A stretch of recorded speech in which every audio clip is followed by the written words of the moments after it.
Okay everyone, so we are reading Harry Potter and the Chamber of Secrets, and we are reading The Whomping Willow, which is chapter 5, and we're just about to start page 82. So the last sentence was, because it went over from the previous page, so I'll read the final sentence. A delicious smell of food was wafting from the great hall, but Snape led them away from the warmth and light, down a narrow stone staircase that led into the dungeons. In, he said, opening a door halfway down the cold passageway and pointing. They entered Snape's office, shivering.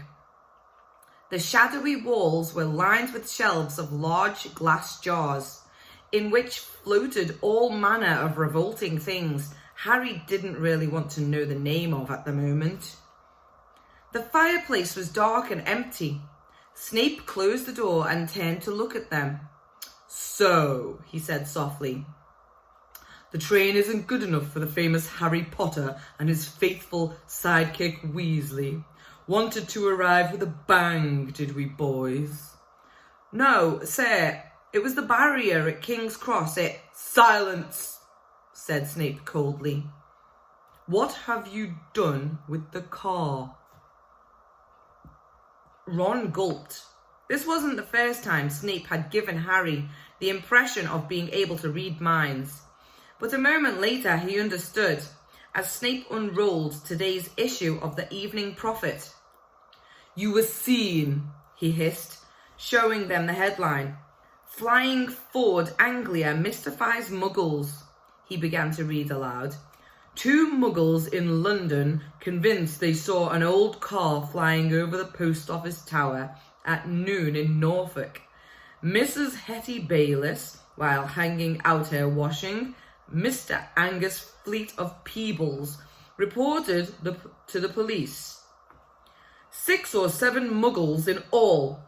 I believe your father works for the Misuse of Muggle Artifacts Office, he said, looking up at Ron and smiling still more nastily. Dear, dear, his own son. Harry felt as though he'd been walloped in the stomach by one of the mad tree's larger branches. If anyone found out Mr. Weasley had bewitched the car, he hadn't thought of that. I noticed in my search of the park that considerable damage seems to have been done to a very valuable Whomping Willow, Snape went on. That tree did more damage to us than we, Ron blurted out. Silence, snapped Snape again. Most unfortunately, you are not in my house, and the decision to expel you does not rest with me. I shall go and fetch the people that do have the happy power. You will wait here. Harry and Ron stared at each other, white-faced. Harry didn't feel hungry anymore. He now felt extremely sick. He tried not to look at a large, slimy something suspended in green liquid on the shelf behind Snape's desk. If Snape had gone to fetch Professor McGonagall, head of Gryffindor House, they were hardly any better off. She might be fairer than Snape, but she was still extremely strict. 10 minutes later, Snape returned, and sure enough, it was Professor McGonagall who accompanied him.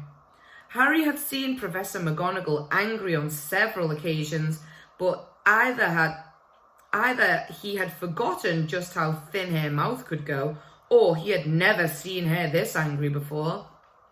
She raised her wand the moment she entered. Harry and Ron both flinched, but she merely pointed it at the empty fireplace where flames suddenly erupted. Sit, she said, and they both backed into chairs by the fire. Explain, she said, her glasses glinting ominously. Ron launched into the story, starting with the barrier at the station refusing to let them through. So we had no choice, Professor. We couldn't get on the train. Why didn't you send us a letter by owl? I believe you have an owl, Professor McGonagall said coldly to Harry. Harry gaped at her. Now she said it. That seems the obvious thing to have done. I didn't think... That, said Professor McGonagall, is obvious. There was a knock on the door and Snape, now looking happier than ever, opened it. There stood the headmaster, Professor Dumbledore. Harry's whole body went numb. Dumbledore was looking unusually grave. He stared down with his very crooked nose at them, and Harry suddenly found himself wishing he and Ron were still being beaten up by the Whomping Willow. There was a long silence. Then Dumbledore said, "Please explain why you did this."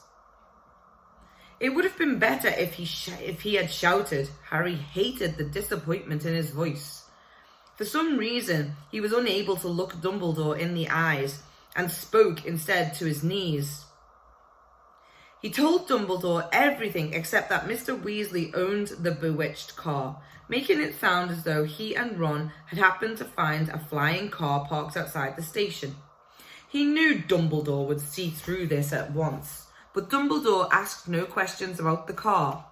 When Harry had finished, he merely continued to peer at them through his spectacles. "We'll go and get our stuff," said Ron in a hopeless sort of voice. "What are you talking about, Weasley?" barked Professor McGonagall. "Well, you're expelling us, aren't you?" said Ron. Harry looked quickly at Dumbledore. "Not today, Mr. Weasley," said Dumbledore, "but I must impress upon both of you the seriousness of what you have done.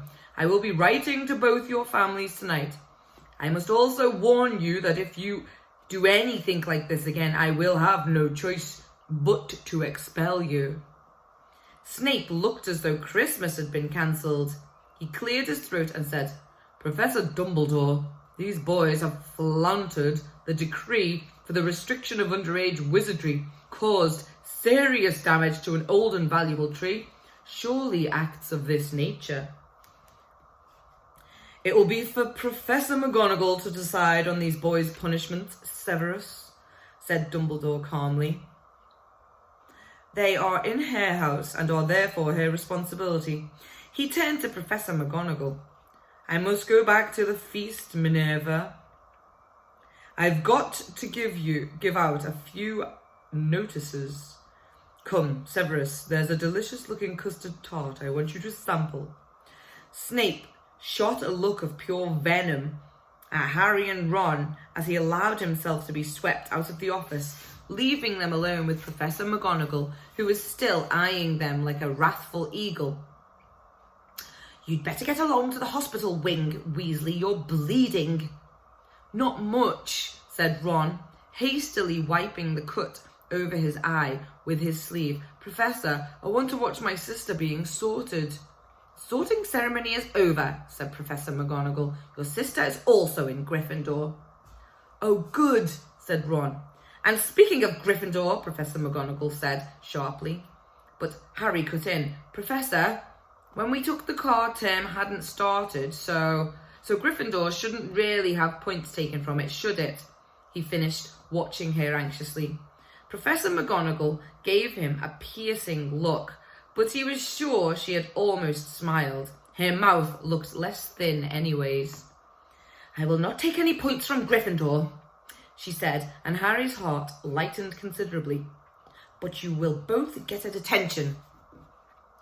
It was better than Harry had expected. As for Dumbledore's writing to the Dursleys, that was nothing. Harry knew perfectly well they'd just be disappointed that the Whomping Willow hadn't squashed him flat. Professor McGonagall raised her wand again and pointed it at Snape's desk. A large plate of sandwiches, 2 silver goblets, and a jug of iced pumpkin juice appeared with a pop. "You will eat in here, and then go straight up to your dormitory," she said. "I must also return to the feast." When the door had closed behind her, Ron let out a long, low whistle. "I thought we had it," he said, grabbing a sandwich. "So did I," said Harry, taking one too. "Can you believe our luck, though?" said Ron thickly, through a mouthful of chicken and ham. Fred and George must have flown that car 5 or 6 times and no muggle ever saw them. He swallowed and took another huge bite. Why couldn't we get through the barrier? Harry shrugged. We'll have to watch our step from now on, though, he said, taking a grateful swig of pumpkin juice. Wish we could have gone up to the feast. She didn't want us showing off, said Ron sagely. Doesn't want people to think it's clever arriving by flying car. When they had eaten as many sandwiches as they could, the plate kept refilling itself. They rose and left the office, treading the familiar path to Gryffindor Tower. The castle was quiet. It seemed that the feast was over. They walked past muttering portraits and creaking suits of armour, and climbed narrow flights of stone stairs until last they reached a passage where the secret entrance to Gryffindor Tower was hidden, behind an oil painting of a very fat woman in a pink silk dress. Password, she said as they approached. Said Harry. They didn't know the New Year's password, not having met the Gryffindor prefect yet, but help came almost immediately. They heard hurrying feet behind them and turned to see Hermione dashing towards them. There you are! Where have you been? The most ridiculous rumours. Someone said you'd been expelled for crashing a flying car. Well, we haven't been expelled, Harry assured her. You're not telling me you did fly here, said Hermione, sounding almost as severe as Professor McGonagall. Skip the lecture, said Ron impatiently, and tell us the new password. It's Wattlebird, said Hermione impatiently, but that's not the point. Her words were cut short, however, as the portrait of the fat lady swung open and there was a sudden storm of clapping. It looked as though the whole of Gryffindor House was still awake, packed into the circular common room, standing on the lopsided tables and squashy armchairs, waiting for them to arrive. Arms reached through the portrait hole to pull Harry and Ron inside, leaving Hermione to scramble in after them. Brilliant, yelled Lee Jordan. Inspired. What an entrance. Flying a car right into the Whomping Willow. People will be talking about that one for years. Good on you, said a 5th year Harry had never spoken to. Someone was patting him on the back, as though he'd just won a marathon. Fred and George pushed their way to the front of the crowd and said together, Why couldn't you have called us back, eh? Ron was scarlet in the face, grinning embarrassedly. But Harry could see one person who didn't look happy at all. Percy was visible over the heads of some excited first years, and he seemed to be trying to get near enough to start telling them off. Harry nudged Ron in the ribs and nodded in Percy's direction. Ron got the point at once. Got to get upstairs, bit tired, he said, and the two of them started pushing their way towards the door on the other side of the room, which led to a spiral staircase and the dormitories. Night, Harry called back to Hermione, who was wearing a scowl just like Percy's. They managed to get to the other side of the common room, still having their backs slapped, and gained the piece of the staircase.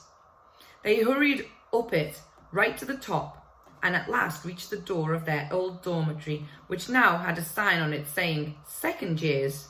They entered the familiar circular room, with its 5 four-poster beds, with red velvet, and its high, narrow windows. Their trunks had been brought up for them and placed at the end of their beds. Ron grinned guiltily at Harry. I know I shouldn't have enjoyed that or anything, but... The dormitory door flew open and in came the other second-year Gryffindor boys, Seamus Finnegan, Dean Thomas and Neville Longbottom. Unbelievable, beamed Seamus. Cool, said Dean. Amazing, said Neville, awestruck. Harry couldn't help it. He grinned too. And that is the end of chapter 5.